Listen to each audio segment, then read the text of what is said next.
आखिरकार कांग्रेस, जेएमएम और आरजेडी के गठबंधन का मूर्त रूप ले लिया है। एनडीए से लोहा लेने के लिए तीनों प्रमुख विपक्षी दलों ने एक मंच पर आने की ठानी और सीट शेयरिंग पर भी बात बन गई। देखिए इस रिपोर्ट में। एक दूसरे का हाथ पकड़ अपनी ताकत दिखा रहे ये गठबंधन है या महागठबंधन, ये तो आप तय कीजिए। पर यह जरूर है कि लगातार कयासों और दावों के बीच आखिरकार झारखंड में कांग्रेस, जेएमएम और आरजेडी के बीच बात बन गई। गठबंधन का फॉर्मूला समझ लीजिए। JMM 43 seat, Congress 31 seat, RJD 7 seat. इस गठबंधन में कांग्रेस, झारखंड मुक्ति मोर्चा एवं राजद शामिल रहेंगे। गठबंधन के तहत कांग्रेस 31 सीट लड़ेगी,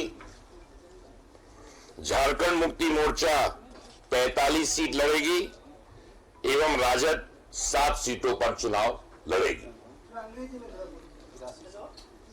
31 सीट कांग्रेस, 43 जेएमएम, 7 आरजेडी। अब आरजेडी को कौन कौन सी सीटें मिली है ये भी देख लीजिए।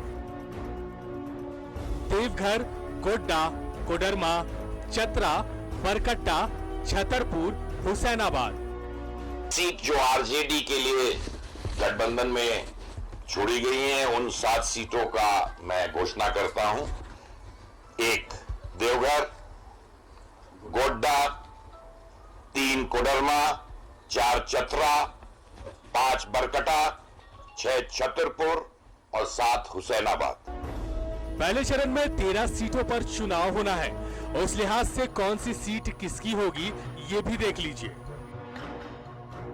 पहले चरण में जेएमएम की सीटें गुमला, लातेहार, गढ़वा, बिशुनपुर।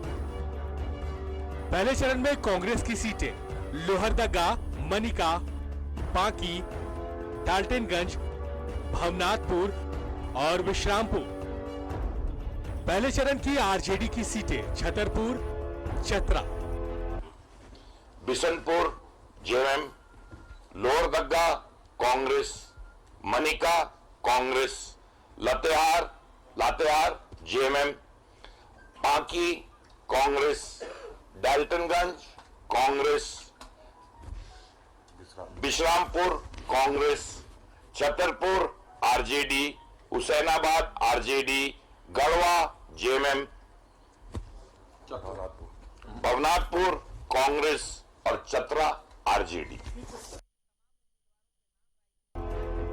ऐसे प्रेस कॉन्फ्रेंस में बागियों के लिए भी इनटॉलरेंस की बात कही गई और कहा गया कि किसी भी सीट पर फ्रेंडली फाइट नहीं होगी।